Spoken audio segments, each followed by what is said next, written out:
I work in the pro department of a home improvement company. I work the closing shift with another cashier who I'll call Nicole. Nicole's a really kind but quite timid cashier. She's also very pretty, so she has a lot of contractors hit on her. It's usually not that worrisome, though. A few compliments, maybe a dinner invite, which she'd politely decline. I would probably ask her out as well if it wasn't for one detail. Nicole does have a girlfriend, so being hit on by guys on a daily basis makes her rather uncomfortable. When we first met, I told her she ought to tell those guys about being gay, but she kept saying it wasn't any of their business, so she kept that part to herself. Nicole has become my best friend, and having another cashier there with you keeps things from getting lonely. We even cover for each other's lunch breaks. One day when I came back from lunch, Nicole started telling me about this rather creepy guy who was flirting with her. She said she politely turned him down, saying she was with someone already, and while he didn't seem happy, he did leave. I shrugged it off as nothing more than the usual horny guy and laughed it off. But later that day, the man came back. Nicole wasn't there as she had left to help a customer find some lumber, so it was just me. He looked rather normal, probably handsome to most women, but he acted off. After looking around the area, I asked him if I could help him with anything. "I'm here to see Nicole," he told me. I asked him how he knew her, and he said he had come in earlier and asked her out, to which he said yes, so he had come back in to pick her up. I told him she had left for the day, a usual lie everyone tells to cover for their friends. His smile went away as he started looking annoyed. He said he wanted to speak to Nicole and ask her out again, which contradicted what he had just told me about accepting his previous invite. I told him he could not do that, which caused him to cross his arms and ask me why not. I'm not the best liar when it comes to making up excuses on the spot. However, I didn't want to tell him Nicole was gay if she didn't want him to know, so I just blurted out that Nicole was my fiancée. His annoyed look went to confusion as he asked me how someone as pretty as she is could go out with someone like me. I told him it didn't matter and that she and I were getting married in a couple of months, so he needed to back off. He gave me a death look but didn't say anything. After an awkward silence, he left. After Nicole had gotten back, I told her what went down. She asked me to describe him, and after I told her what he looked like, she said that was the same guy who came in before. She was a bit creeped out by what went down, but found the fiancé excuse rather funny. She even stated she'd rather be engaged to me than go out with him, which I'm guessing was a compliment. A couple of weeks went by, and we had all but forgotten about the man at this point. But one night after it had gotten dark, Nicole and I were getting the trash together so we could close down the registers and go home. Just then, we hear a bang at the door, causing both of us to nearly jump out of our skins. It was the guy again. He had a wild look in his eyes as he kept his face pressed against the glass. "We're closed," I tell him, but he insists he needs to come in. Nicole yells again to tell him she's not interested and for him to go away and leave her alone. But he yells that he's not here for her. He's here for me. He then says that if he can take out her husband, then she'd be all his. Based on that, he wanted to kill me. I tell Nicole to run to the manager's office and call the police, and I'll stay here and watch him. I won't lie though, I was pretty afraid to be in that tiny little area. If the guy is able to get in, he wasn't the biggest guy, but he could have had a weapon on him. Plus, the store doesn't allow us to have self-defense items on us, so I was on my own here. The guy then started ramming the sliding doors like he was crazy. The doors were rattling. I could have sworn they were going to come off its base. Just then, Nicole comes running back around the corner with a 284 in her hand, yelling that the cops are on their way. Finally, the man decided to leave. The closing manager met the officers when they came, and he took them to review the cameras. Thankfully, the man was caught and arrested, but Nicole nor I felt safe working there any longer. We're still friends, and even attend the same college together, but we do have separate jobs now while we pay our way through classes. I'm glad she was there to help me with the rogue man, as I hate to imagine what he might have done to me, or, worse, what he might have done to her. She says she's glad I was there for her as well, as having a guy around tends to make men like him less confident in what they might try.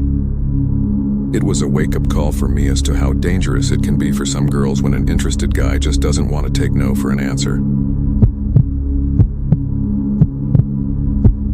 A few months ago, a hurricane hit our town and a lot of people left because their houses were damaged. The hotel I worked at was quiet. I always worked nights from 6 p.m. to 2 a.m. There weren't many guests at the hotel, and I sometimes spent the whole night without seeing anyone. There was a back room for employees with a coffee machine, fridge, and a couple of chairs. In the back was also the employee bathroom. At night, I spent most of my time there. One night, I heard a deep voice from the lobby saying hello repeatedly. I went to the front desk and saw a man on the other side of a glass barrier. He said he needed towels. I gave him some, but he grabbed them aggressively and gave me a weird look. He then rubbed the towels on his face, which I thought was strange. A few minutes later, the same man was back, saying his key card was broken. I told him our rooms didn't have letters, and he was lying. He threw the towels on the floor, smiled strangely, and got closer to the glass. He said he was going to kill me with a smile on his face. He kept repeating it louder and louder. I screamed back that I was calling the police, and I did. He just kept smiling and mocked me. The police dispatcher heard everything. When the man saw me talking to the police, he slowly walked to the door and left. The police asked if I still wanted an officer to come, but I said no since he was gone. The rest of my shift was slow. My replacement came at 2 a.m., and I clocked out to go home. As I was walking, I heard a voice from the bushes. I didn't care what it said and just walked faster. After turning onto a quiet residential street, I heard the sound of someone running behind me. When I turned around, there was a car behind me and someone hiding behind it. I heard laughing and a familiar voice saying he was going to kill me. Without even seeing him, I knew it was the man from the hotel. I looked around for an escape and saw a house with an upstairs light on. I ran to the house screaming for help. I rang the doorbell several times, but before the homeowner opened the door, the man grabbed me and started choking me. In that moment, I thought I was going to die. Then, the homeowner opened the door and yelled at the man who released me. I fell to the floor but didn't look back as the man ran away. The homeowner helped me up, gave me water, and called the police. I explained everything to the police, and they collected CCTV footage from the hotel. They also put out feelers to track the man down. Later, they called me to do a lineup, but none of the men looked familiar. In the moment, I truly didn't recognize the attacker. I hope to this day that I didn't make a mistake and let that dangerous man roam free.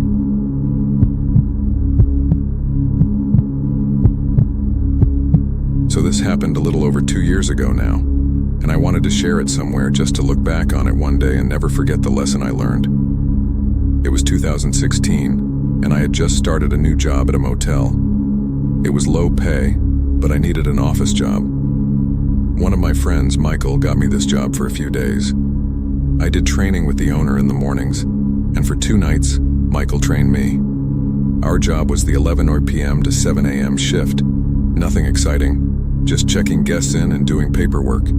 My boss, or the owner, went away with his wife on vacation for a week, which is attributed to the swift training I had to endure, so it was my first night alone on the night shift.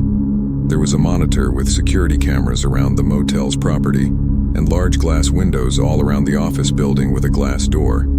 There was no night window like most motels have.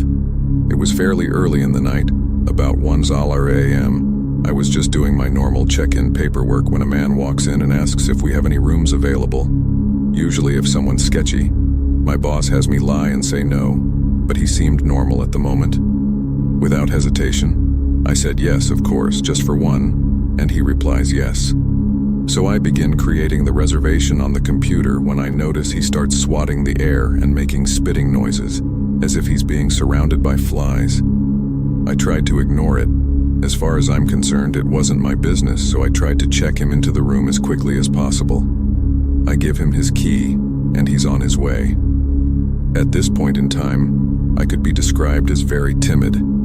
I had a lot going on in my personal life, so I hope you can all understand my reaction to what happens next. The man comes back from his room and slams his hand on the glass door, causing me to jump, absolutely frightened. I look up to see him just staring at me. He cracks the door and puts his head through and says, "I can't get into my room. Why won't you let me into my room?" And my only defense is trying to be helpful. So I replied, "Maybe there's something wrong with your key. Let me give you another one." The look he had in his eyes was inexplicable. I felt like I was in absolute danger. I handed him his new key and he went back to his room. I tried texting Michael because he's the one who trained me, though it was in the middle of the night and he was asleep. I needed some guidance. With no reply from Michael, I noticed the man trudging down the stairs to come back. I go into absolute panic mode. I run into the back office and lock the door, and I pull out my pocket knife. It's important to keep protection when working at night. I hear the man in the office yelling, "Hello, hello, why won't you let me into my room? Do you not like me?" Me being an absolute idiot and not standing my ground and just calling the police when I'm feeling scared, I decided to take the situation on alone. I reply, "I'm just on the phone, I'll be right out." I then start calling Michael over and over for help. No answer. I decided to take a few breaths and then step out of the office. The man was not there. He was in the bathroom. I start hearing him talking to himself angrily, saying, "Kill her, kill her." My heart sank. Still being an idiot and not calling the police, he comes out, and I say, "Your key was broken. I'm sorry. Let me escort you to your room." He agrees. Thankfully, I was wearing a long-sleeved sweater, so with my arms down, I was able to hide my knife in my hand while holding it. And he seemed insistent to walk behind me. We begin making our way to the staircase and up towards his room. I was sweating from how nervous I was, continuously looking behind me to make sure he wasn't going to make a move. He stops at a room, and I stop at his room a few doors down. I smile and say, "Oh, that's the wrong room. This is your room," as it's clearly said on the door. This whole time he was going to someone else's room and trying to open the door. After letting him into his room, I quickly ran back to the office and locked the door. I found out there was a lone woman staying in the other room he was trying to get into. The next guest I checked in was a police officer from a few towns over. I felt bad for confiding in him about the guy, but he seemed willing to keep an eye and ear out. The next night, the man came back, but I had the doors locked and told him we're all booked up. I explained to my boss what happened when he got back from vacation. However, he didn't take it very seriously. I continued to work there on the night shift for the next year, where many other strange encounters have happened, but this was one of the worst.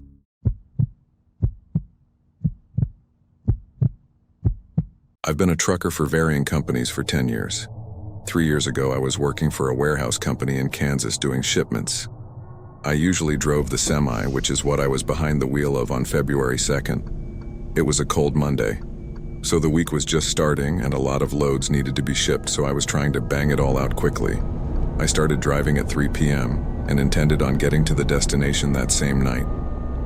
I didn't want to have to pull off on the side of the road somewhere to sleep. I did around 5 above the speed limit after 12 eyes, which is fast for a semi.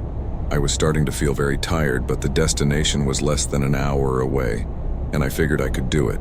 My eyes were getting dry and it was starting to become a chore just to keep them wide open. I splashed some water on my hand and then rubbed it on my face. It helped a little bit in waking me up. My truck was the only vehicle on this road at this hour, so besides my headlights, the road was completely dark. I remember reaching to take a sip of my water and almost spitting it out when I saw a figure approaching fast up in the distance. I hit the brakes hard, and as the truck slowed down close to a halt, I could better distinguish the features of this person almost standing in the middle of the road. He seemed to be wearing all black with some kind of black scarf wrapped around his neck, and he had an unnaturally long neck. I know it's a weird thing to pick up on, but it was almost freaky looking. His face itself, however, was a complete blur. They could make out any features. As my truck slowed down and got closer to this mysterious man, I was about to roll down the window to ask if he needed a ride, but he just turned to his left and darted into the woods. I didn't take an extra second to stop and think about it. I just pressed on the gas pedal again and moved on regardless of how freaky it was. I was in a rush, in fact. It wasn't even until about seconds after that. My heart really started racing from the taking, and how strange it really was. Maybe minutes later I was able to get over it, but just like that, something else happened. As I was back to my cruising speed, I saw something run across the street in front of me. At first it looked like a big animal, but as I got closer and it crossed into the woods, I realized it looked like another person. I didn't even tap on the brakes this time. I just kept going, and I kept rooming down the road, maybe even stepping on the gas a little more just because I was starting to get freaked out and wanted to get there faster. Another few minutes went by with nothing happening. However, I was getting increasingly tired, and at times I was even swerving into the other lane a little bit. Minutes or so left in the drive, and I didn't know if I could make it anymore. I started looking around for good places to pull over and park for the night. There was eventually a little opening on the side of the road made of gravel. I guess it was meant to be just a little parking rest stop kind of thing. I pulled the semi into it, parked it, and leaned back and rested my eyes. I fell asleep for not even an hour, just to wake up out of nowhere to the darkness.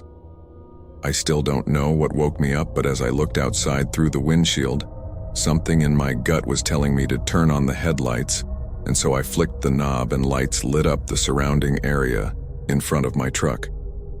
There was something in front of the truck though. A man. That's a man with the black scarf I'd seen earlier standing on the side of the road. Now I could see his face much clearer. He had a very wide smile, and his eyes were open as wide as possible, and he looked right at me through the windshield. I turned the truck on and pulled it out of that little clearing as best as possible.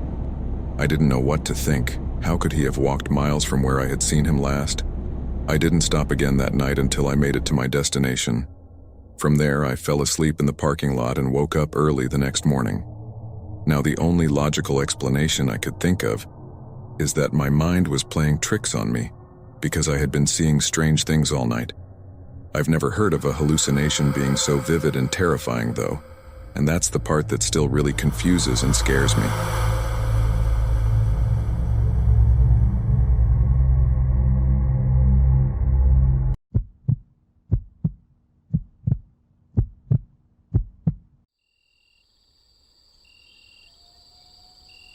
Not more than a week or two ago, I hiked out on a long trail in the dense woods behind my town. I lived in a really close-knit town with just under 1,000 people, so we were pretty far out from any big populated cities. The woods on the outskirts were very flat. No mountains or hills, but had a few ponds and some small rivers running through the middle. I was heading to one of these rivers. I'd been there before a few times, though I'd never had the chance to camp there until this day. As I could recall from the previous times, I knew it was about a 3-hour walk, almost perfectly north. As I walked between the trees, it was very quiet aside from birds and other animals rustling the leaves around me. There were no people or hikers, and I didn't plan to see anyone because this was not even a trail. It was just open woods. But as I was just 45 minutes out from the river, I ran into someone. We were both walking toward each other, and it seemed like neither of us had noticed the other until we were just a few feet away, separated by only a couple trees. I know I had a confused and almost nervous look, finding it really unusual to run into someone off trail in the middle of these woods, but the man had the same look.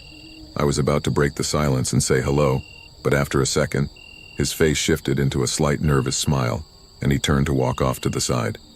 I followed his lead and kept on walking as well, but I looked back once I got a little further away and saw the man was no longer walking but almost running away, not saying a word.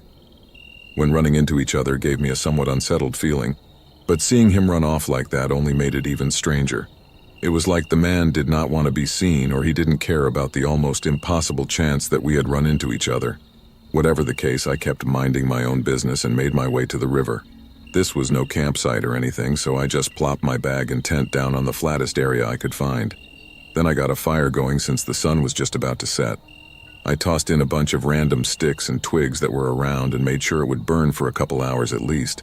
I was hoping to stay up and wait until the stars came out so I could do some stargazing away from town. I can often get a good view of the Milky Way, which is a sight I never want to miss out on. Hours passed while I was sitting and waiting until a distinct sound came through the quiet woods behind me. Footsteps. Slow and careful ones. I turned and looked, not seeing much in the dark as I gazed around, though the footsteps stopped, telling me that while I may not see them, they can see me.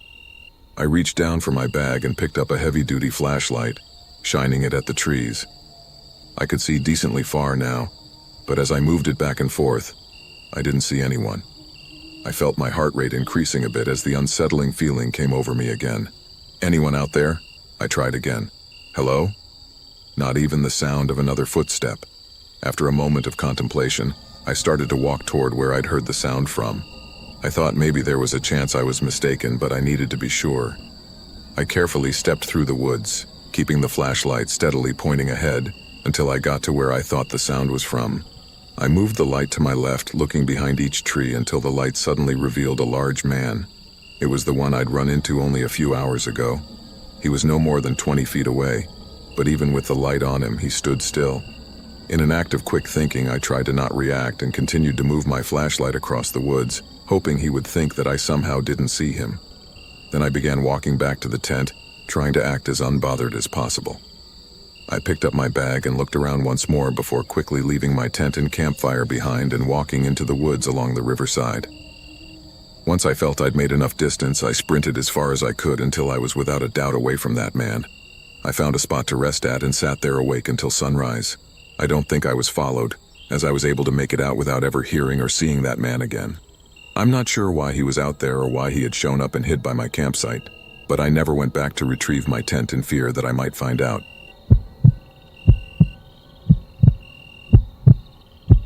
I live in a rural area with a lot of surrounding forests, so camping is a pretty common thing around here.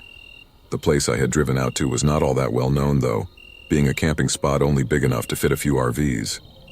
I liked it because rarely would anyone else be there, and the path to drive down was wide enough to easily fit my RV. When I got there, the grassy field I parked in was empty. I had no plans, so I just stayed in for a bit before getting out and setting up the exterior with the overhanging tent. Then I got my chair set up and started gathering some wood to make a campfire with. It was well before night, but I just wanted to be prepared before it got too dark out. I went out into the woods behind the RV far enough to where I couldn't really see the camping site anymore. A lot of the wood was still wet from a rainfall we had a couple nights ago, so it took a while to find some nice dry pieces to use. I had been out probably 20 minutes, but when I got back to the RV, there was a man setting up a tent nearby. He nodded at me as I came back into the campsite, and I nodded back, just as a way to acknowledge each other. I didn't see anything strange about him and really thought nothing of it, aside from being a little upset that I'd be sharing the area with someone else now. After tossing the sticks on the ground, I went back into my RV for some privacy to grab a beer and sit inside with the sunroof open. I'm not too sure how long I was in there for, maybe 30 or so minutes, before I got up and checked out the window. The man had finished setting up his tent, but now that it was all put together, I realized how rugged it was. It had tons of holes and gashes through it, with flaps hanging off and blowing in the wind. It looked like an old tent that had been left out for years without ever being taken care of, and it wasn't even in good enough condition to be any better than just sleeping out in the open. Through the holes, though, I didn't see the man inside the tent. I looked in the nearby area, but he was nowhere else in the camping grounds. I left the RV and started making my campfire as I continued to look at the awful tent he'd put up and wondered why he was using that, and how odd it was that he thought it was good enough to use. As the sun set, I got the fire burning and sat beside it, still unsure where the man had gone off to. I sat for a while as the darkness overcame the woods, leaving only the dim light of the campfire illuminating the small area around me. The night went by slowly as it went on because I began wondering more and more where the man was and why he hadn't returned to his tent now that it was getting so late. I checked my watch, seeing it was nearly 1 a.m., which meant that it had been dark for almost 4 hours. I got up from my chair and walked a bit closer to the man's tent, just to make sure he really wasn't there. "Are you in there?" I called out. There was no response. I stood in the middle of the campgrounds and looked around at the dark forest surrounding me, thinking maybe the man was lost out there. But as I looked around in all directions, the eeriness began growing on me until a sudden movement by one of the trees made me stop in place. I stared at where I saw it from, still not sure exactly what it was that I saw, until my eyes slowly began to make out the outline of a man standing right next to the tree. They were still, as if trying to not be seen. A wave of fear came over me, and the longer I looked at him, the less sure I was that he was the same man I'd seen at the tent. I took a few slow steps back, then hurried into my RV. I peered out the window, seeing the man still in the same spot and looking in my direction. After a slight hesitation, I quickly made my way to the front cabin and turned on the RV, driving away from the camp. What terrifies me every time I think about it is if that wasn't the man from the tent and was just someone else standing out in the forest. Maybe he did something to the other man, or maybe they were together and the man from the tent was somewhere else in the woods, watching me without me even knowing.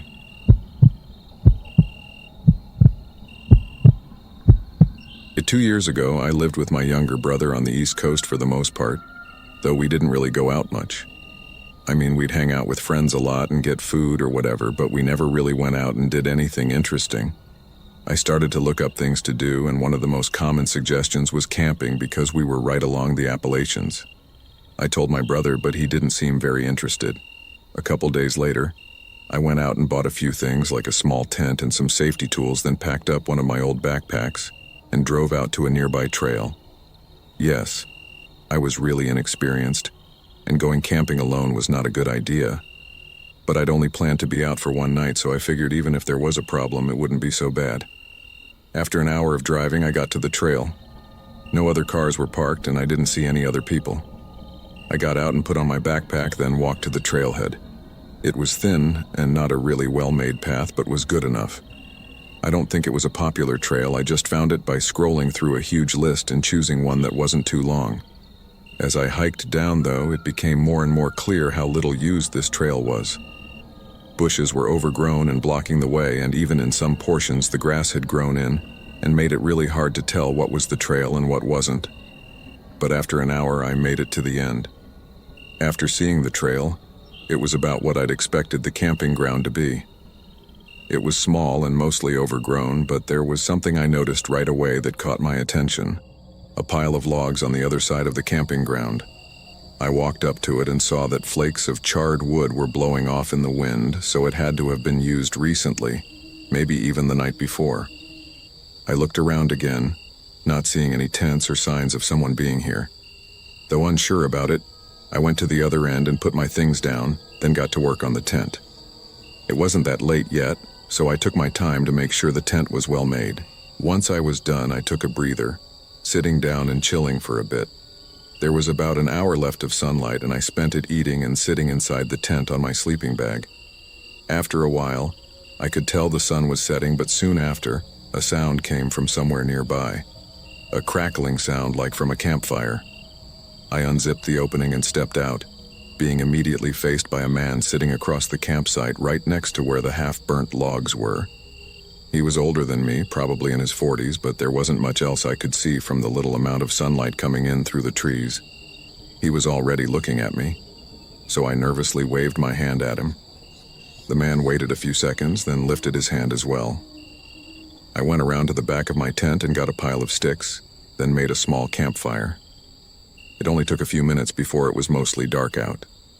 There was only the light from my campfire and the man's campfire on the other side.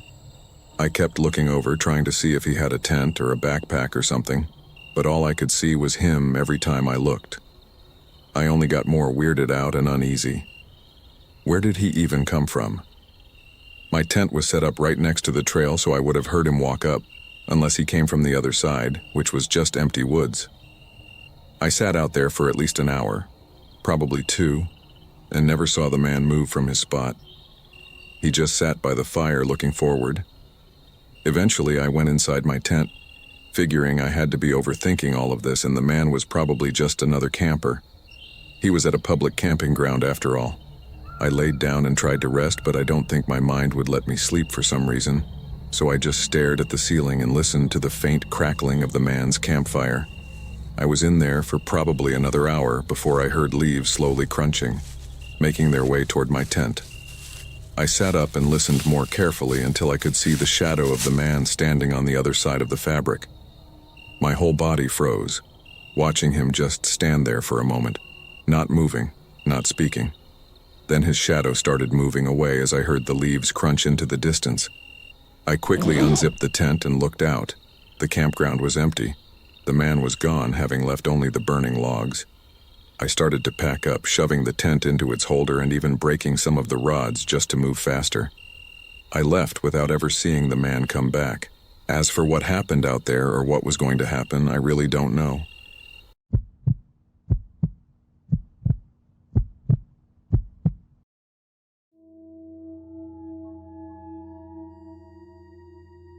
It was just another dull day in math class, dragging on like any other Friday. We were all itching for spring break, feeling restless in our seats. Our teacher, Mr. Johnson, wasn't in the mood for a lesson, so he fired up Sparkle on the smartboard and started a logo quiz. It was a nice break from the usual routine. But then, out of the blue, the loudspeaker crackled to life. It was the principal's voice, sounding tense and urgent. He told all the teachers to lock down their classrooms. It wasn't a drill. Instantly, the mood shifted from boredom to confusion. Mr. Johnson hurried to dim the lights and ushered us into the corner, his usual calm demeanor replaced with concern. As we sat in silence, the light suddenly flickered and died, plunging the room into darkness. Panic started to creep in. Then we heard it. A man's voice, wild and furious, echoing down the hallway. Some of the girls in the class began to cry, and I felt a knot tighten in my stomach. The man was yelling, banging on lockers, threatening to hurt us. For what felt like an eternity, we huddled together, praying the door would hold. Suddenly, the banging shifted, becoming louder and more intense. My heart pounded as the sound approached our classroom door. The fear was palpable as we realized the intruder was right outside, demanding entry. We held our breath, waiting for the worst. But just as suddenly as it had begun, the banging stopped. We strained to hear any sign of the intruder, but all we were met with was eerie silence. Eventually, the chaos faded away, leaving only the quiet of the empty halls. When the principal finally came back on the loudspeaker, his voice was strained. He explained that someone had stormed into the school, attacking a staff member before disappearing into the building. The fear in his words sent shivers down my spine. As the lockdown dragged on, rumors swirled among the students. Some said the intruder was armed, others claimed he was just a harmless nutcase. But the scariest part was yet to come. Hours later, when the all-clear was finally given, we learned the truth. A janitor had stumbled upon the intruder hiding in a closet, sleeping like nothing was wrong. But when the janitor tried to restrain him, the intruder fought back, overpowering the janitor and slipping away into the shadows. To this day, no one knows what became of the intruder. But the memory of that day still haunts me, a reminder that danger can lurk in the most unexpected places.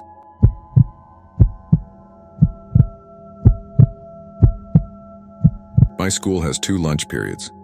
The first is for all 6th graders and some 7th graders. The second is for the other half of the 7th graders and all 8th graders.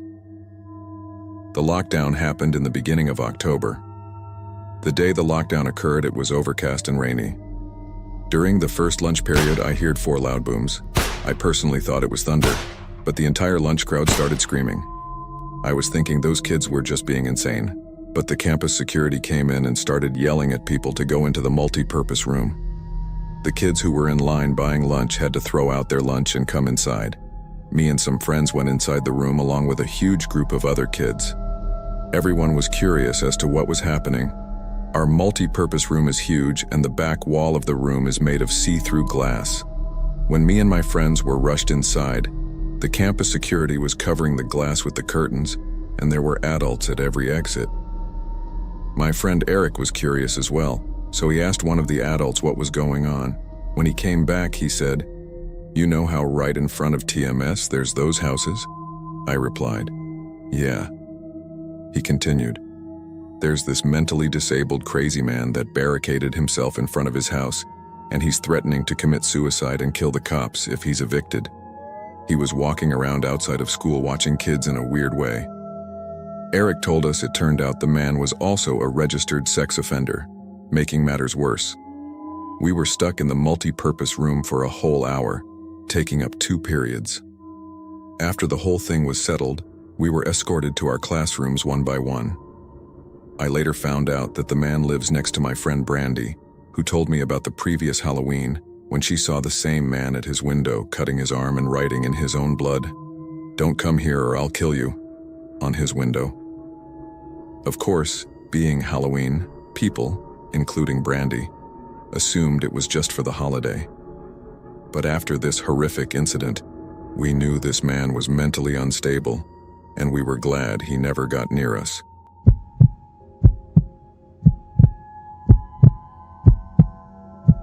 It was a Monday morning.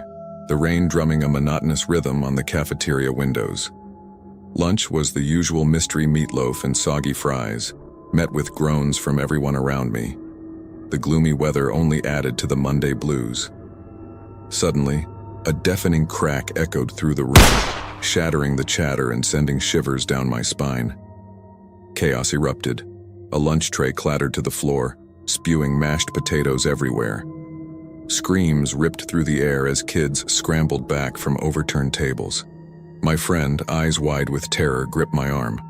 I froze, the world around me blurring with confusion. The cafeteria doors burst open with a bang. Security guards, their faces grim and determined, rushed in. This wasn't their usual friendly demeanor. There was a tense urgency that made the air crackle. They barked orders, herding us like sheep towards a dusty storage room across the hall.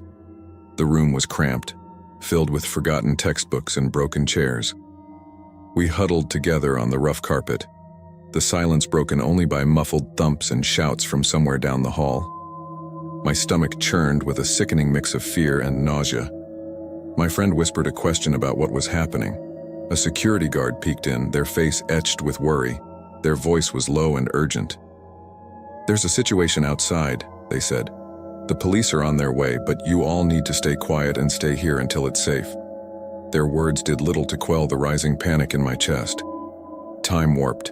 Minutes stretched into what felt like hours. We huddled closer, the fear a tangible presence in the stale air. Outside, the storm raged on, mirroring the turmoil within me. Finally, the sounds in the hallway subsided. The security guard returned, a flicker of relief in their eyes. "It's all right now," they announced. "The police apprehended the suspect. You're all safe to go home." Emerging from the stuffy room, we were met by a sea of worried parents flooding the school. The air buzzed with hushed conversations and nervous laughter. As I finally met my parent outside, the weight of the experience began to lift. However, a shadow lingered. School, a place that should have been filled with laughter and learning, had felt like a scene from a nightmare. That night, under the covers, I saw the news story. A local man with a history of mental illness had managed to break into the school with a gun. Thankfully, the quick response of the security guards and police had prevented a tragedy. Relief washed over me, but the memory of that terrifying afternoon remained etched in my mind. It was a stark reminder that even in the seemingly safe spaces, a sense of security can be shattered in a heartbeat.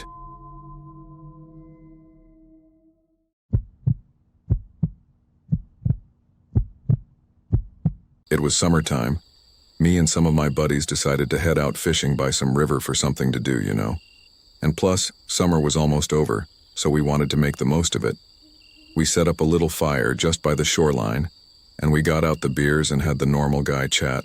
You know, about life, about some sports, and of course about girls. We were like about hours deep into the conversation at this point. Some of us were a bit drunk, and I was definitely a bit tipsy. We were all laughing about something really stupid. One of my buddies even started rolling around on the floor. Then all of a sudden, I remember the exact moment we were talking about one of my ex-girlfriends. Then we heard a blood-curdling scream across the other side of the river. We all just froze and we stayed completely silent, and we were all very uneasy. The scream was unlike any other that I have ever heard in my life. If I had to describe it, it would be that it sounded like something was literally getting gutted to death in cold blood, murder, and it was so high-pitched and just downright disturbing. We all started discussing our different theories on what just went down until we heard a second scream. This one was even louder and even more disturbing than the first. At this point, me and my buddies were completely freaked out. We all looked at each other and ran towards our cars or trucks. We all pulled out firearms just in case something went down. Once again, we all sat down and had our eyes peeled on the other side of the river.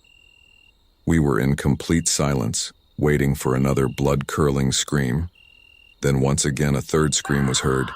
At this time it was on our side of the river about 1 mile away. All at the same time, me and my buddies got up and ran towards our cars, leaving all of our stuff behind. We got into our cars. I was about to put my car in drive. Then we heard a fourth scream, and this time it sounded like it was on the tree line. At the same time, we all floored out of there. We never found out what made the sound, and to be honest, I don't want to know. Ever since that day, I have never returned to that river, and I have no plans to return. This happened during a Boy Scout campout when I was 15. My friend, who was supposed to share the tent with me, called out from the trip at the last minute, so that meant I had to pitch the tent and sleep in it alone. The sun was going down, and after a long day of hiking, we got back to camp to set up our tents. It was already dark at that point, and I was still trying to set it up. It wasn't as easy doing it yourself. Someone came over and finally helped me, and then we ate dinner. After the cliched telling of scary stories around the campfire, we all went to sleep. I guess I was a little happy that I had my own tent at that point since I had more room. I fell asleep quickly but woke up in the middle of the night to the sound of somebody stomping around my tent. I immediately assumed it was another scout going to take a leak or something. You may be thinking that all our tents were pitched right next to each other, but our scoutmasters actually had us pitch our tents far apart, so I was pretty far from my closest scoutmates. The stomping around the tent seemed to just be going around in a circle, so at that point, I was sure somebody was messing with me. I asked who it was, and in response to that, they stomped off into the woods. I almost found myself going out and following them, but I figured it wasn't worth it, and just tried to fall back asleep. But after that, it was hard to. Sure enough, the stomping came back and started circling the tent again. I was pissed off now, so I got up and unzipped the door to the tent. I was expecting to see another scout, but when I confronted the person making the noise, instead I saw a grown man, probably 6'5" in his mid-30s. My heart was racing, and I couldn't even gather up the courage to scream. The man gave me a creepy smile, and then brought his finger to his lip, signaling for me to be quiet. I did a quick 180 and sprinted to my scoutmaster's tent, screaming like a baby. He ran out before I even reached the tent, and I told him about the man I saw. He and the other scoutmaster ran over to my tent with one of the hunting rifles. But they didn't find the man. They did, however, pick up on the tracks the man left walking around the tent. We were all told to bring our tents closer together, like literally right on top of each other. The trip was cut short the next day, and we all went home. I have never gone camping since, and I never will again. So me and a couple of my buddies went camping last summer alongside the Willamette River. We actually had a decent hike into the deep end of the woods. We did some night fishing, listened to music, and basically drank to the point where everything was funny later in the night. I would guess we finally called it a night somewhere past 2 a.m. I shared a tent with one of my buds while the other two shared another tent. We heard them laughing about something. At first we laughed at the sound of their laughing, but it soon got annoying and we yelled for them to shut up. One of them responded, "It isn't us." I sat up startled at the response. I came to realize that it was the sound of only one person laughing, and it didn't sound like either one of my friends. Even in my drunk state, I realized how odd it was for somebody to be out this far in the woods so late at night. The laughing gradually got closer and louder to our campsite. My friend shot up and looked at me with a worried look on his face. I heard my other friend scream over to us that they were getting freaked out. As the laughing got even closer, I could make it out very clearly to be the laugh of a male, probably in his 30s or 40s. It sounded like he was as drunk as us, messing around with friends. But we only heard his laugh, nobody else. There was something indescribably creepy about his laugh too, as if it was missing something to it. You had to be there to understand what I mean. The laughing was now just at the edge of our campsite, but we couldn't hear any footsteps at all. Now, that may not seem like a big deal, but it was impossible to move through that without making noise. Finally, all of a sudden, the laughing stops completely. We had no idea where whoever that was standing, as he hadn't made a single stepping sound. We sat there in silence, looking at each other. My friend was clearly freaking out, but he was keeping it together the best he could. Finally, something broke the silence. The sound of something rubbing against the cottony fabric of the tent. We saw the outline of a hand through the moonlight, pressing on the tent. We both screamed at the top of our lungs before getting out of the tent. We ran as fast as we could through the woods, our other friends following us. After about 5 minutes of running, we somehow found our car. I actually puked from running so much before taking the wheel. I don't condone drinking and driving, but I still believe we were justified in this situation. By far the most horrific experience of my life. No idea who or what the hell that was or what they wanted,